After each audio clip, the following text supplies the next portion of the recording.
Boa tarde, hoje eu estou aqui em Lençóis, na Bahia, essa cidade histórica belíssima, localizada na Chapada Diamantina, e eu vou falar sobre a obra poética de Gregório de Matos, poeta barroco baiano, cuja a fama se estende até os dias de hoje. A sonoridade lusa é sentida a cada verso lido em antologia, que é um conjunto de poemas dele. Gregório de Matos, ele assinala o surgimento dos costumes brasileiros.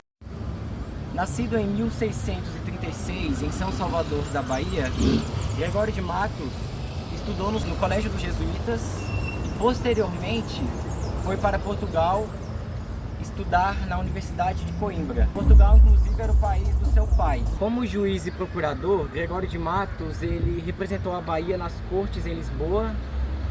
E quando ele volta para a Bahia, ele é nomeado desembargador da relação eclesiástica. E ao ser destituído dos cargos eclesiásticos, Gregório viaja pelo recôncavo baiano, o que tempera mais ainda a sua poesia satírica, produzida em grande parte em Salvador, mas também com influência de suas viagens pelo recôncavo baiano. E devido aos seus escritos subversivos, Gregório de Matos foi deportado para Angola em 1694.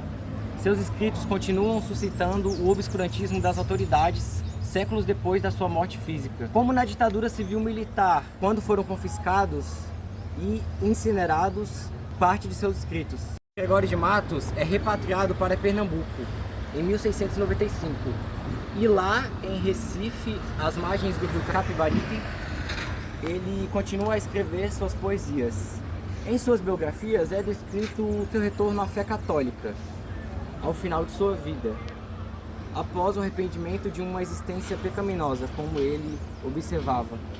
A obra poética de Gregório de Matos é marcada pelo dualismo barroco, onde convergem o pecado, retratado em suas poesias eróticas e observado em suas sátiras, e o desejo de perdão divino, vislumbrado em suas poesias sacras. Bom, Gregório de Matos ele trazia críticas ácidas, mas muitas vezes necessárias, à sociedade colonial da Bahia, o que servia também para o Brasil como um todo naquela época, durante o século XVII, né? E na Bahia seiscentista, Gregório de Matos fez uma crítica não só à Bahia naquele momento, como ao Brasil, no sentido de como muitos cristãos não obedeciam à lei de Cristo, não a seguiam, mas na verdade iam mais pelo caminho do judaísmo, se querendo colocar como cristãos, mas na verdade seguindo mais a lei de Moisés. E eu vou trazer aqui um exemplo disso, fazendo a leitura do poema dele, em que ele faz essa descrição. Quantos com capa cristã professam o judaísmo, mostrando hipocritamente devoção à lei de Cristo? Quantos com pele de ovelha são lobos enfurecidos, ladrões falsos e aleivosos, embusteiros e assassinos? Estes, por seu mal viver, sempre péssimo e nocivo, são os que me acusam danos e põem labeus inauditos. Mas o que mais me atormenta é ver que os contemplativos, sabendo a minha inocência, dão a seu mentir ouvidos. O Gregório adornava a sua sala de advocacia com bananas, precedendo as manifestações artísticas do século XX, como a do tropicalismo, que tornaram essa fruta tropical um símbolo cultural do Brasil, como nos dias de hoje nós ainda temos, né? Por essas e outras, Gregório é considerado um sujeito histórico à frente de seu tempo, sendo também a semente do barroco baiano, que de Portugal germinou no Brasil.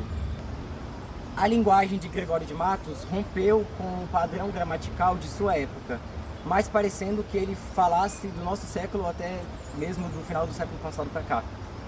E com essa inovação de Gregório de Matos, essa inovação linguística, na época em que ele escreveu, foi difícil ele publicar, já que vigoravam padrões linguísticos bem estabelecidos na época, com todo um pudor e um recatamento no falar e na linguagem. Então, ainda mais porque os assuntos em que ele tratava muitas vezes eram polêmicos, onde eram alvos de suas críticas, características como felonia, jogatina, hipocrisia, suborno, devassidão, entre outras coisas.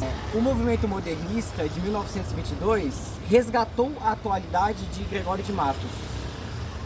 E o que significou isso? Com a poesia gregoriana sendo resgatada no século passado, A busca pela construção do sentido nacional, que é característica do movimento modernista, foi feita com influência de Gregório de Matos, ou seja, a influência dele é notória nos dias atuais, não só na época em que ele tanto chamava atenção